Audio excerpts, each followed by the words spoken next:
હાલમાં જે સિંહણે જે એક બાળકનું જે શિકાર કર્યો હતો એ બાબતને લઈને તમે શું કહેશો?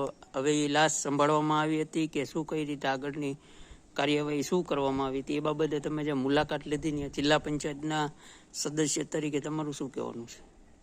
જિલ્લા પંચાયતના સદસ્ય તરીકે પહેલાં તો અમને જ્યારે જાણ થઈ હતી 2-3 દિવસ પહેલાં જ્યારે બનાવ બન્યો કે ભાઈ રાત્રે આ રીતે મજૂરના પરપ્રાંતિય મજૂરના બાળકનું સિંહ દ્વારા મોત નીપજ્યું છે, અમને સમાચારની જાણ થતાં તરત જ અમે એક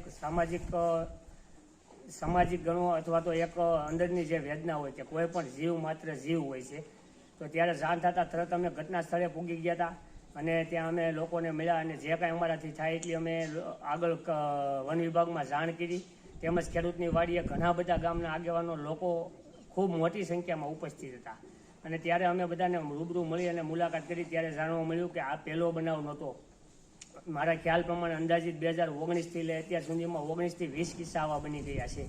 તો દર વખતે ખાલી ને ખાલી આશ્વાસન આપી અને કોઈ ન્યાય મળતો નથી અને જો 2-5 લાખ રૂપિયા દઈ અને છૂટી જતા હોય તો કોઈ બાળક પાછું આવતું નથી કે એમનો જીવ હર માત્ર જીવ હોય છે. અને જ્યારે પણ જો એ રીતે ખેડૂતનું કહેવાનું એવું હતું કે જો આની આ વસ્તુ અગર ખેતરમાં એક્સિડન્ટ બનાવ બન્યો હોય અને કોઈ સિંહ કે અન્ય જનાવર પ્રાણી જો ત્યાં મૃત્યુ પામ્યું હોય તો ખેડૂતને ખૂબ મોટી સજા થાય છે, દંડ થાય છે. તો એ પણ કોઈ સ્વીકારવામાં આવેલ નથી. અને ત્યાર પછી કે ભાઈ અમારી એવી માગણી હતી કે આ બીજી વાર આ બનાવ ના બને એના માટે શું. ખૂબ મહેનત કરી, ખૂબ ત્યાં અમે બધા બેઠા, હાજર રહ્યા ખેડૂતો સાથે, આગેવાનો સાથે. અને મારું એવું કહેવાનું છે કે આવો બનાવ બને ત્યારે રાજકીય લોકોને અલગ બધું પોતપોતાની પાર્ટી પક્ષ અલગ રાખી અને ખરેખર ત્યાં તમામ લોકોને હાજર રહેવું જોઈએ. તો અમે અમારી ગયા હતા પરંતુ ત્યાં કોઈ બીજા ધારાસભ્ય કે કોઈ અન્ય સદસ્યો છૂટાયેલા ત્યાં હાજરી ના આપી. એ ખરેખર દુઃખની વાત છે, કારણ કે કોઈ વ્યક્તિના કોઈની મોત સાથે રમાતું નથી, બરોબર. તો આ રીતે અને કાલે 2 દિવસ પહેલાં તમે જોયું છે કે ધારીમાં આવેદનપત્ર દેવામાં આવ્યું કે ભાઈ દારૂના આડા બંધ કરો, દૂષણ વધી ગયું છે, બરોબર. તો મેં ત્યારે પણ એમને કીધેલું હતું કે ભાઈ ખરેખર જો તમારે દારૂના આડા બંધ કરાવવા હોય તો હું તમને આવો દારૂના આડા બતાવું ક્યાં શું ચાલે છે. પરંતુ તે ખોટે ને ખોટા રાજકીય સ્ટન્ટ કરે છે. અને જો ખરેખર એને એવું હોય કે ના આ વસ્તુ ખોટી બની છે, આ રીતે અવારનવાર સિંહ અને પ્રાણીઓ દ્વારા મૃત્યુ ના થવા જોઈએ બાળકોના કે કોઈ વ્યક્તિના, તો એમના દ્વારા પણ રાજકીય ધારાસભ્ય દ્વારા આવેદનપત્ર આપવું જોઈએ.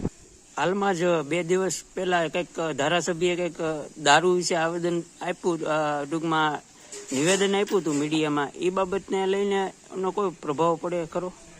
હવે 2 દિવસ પહેલા ધારાસભ્યને જો આવેદનપત્ર દેવા જવું પડતું હોય તો પહેલાં એ શરમજનક વાત છે, કારણ કે સરપંચથી લઈ સાંસદ અને દિલ્હી સુધી એમનું સરકારનો દબદબો છે.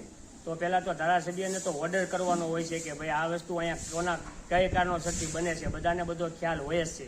એટલે પહેલા નંબરમાં તો એ મને રાજકીય સ્ટન્ટ લાગ્યો. અને જો ખરેખર એને એવું લાગતું હોય કે નહીં દૂષણ અને દારૂના આડા બંધ કરાવવા જોઈએ તો મેં એને પણ જવાબ આપેલો છે, ગમે ત્યારે તમે આવો હું તમારી સાથે છું, ક્યાં આડા હાલે છે, શું હાલે છે, બધું બધા જાણે છે.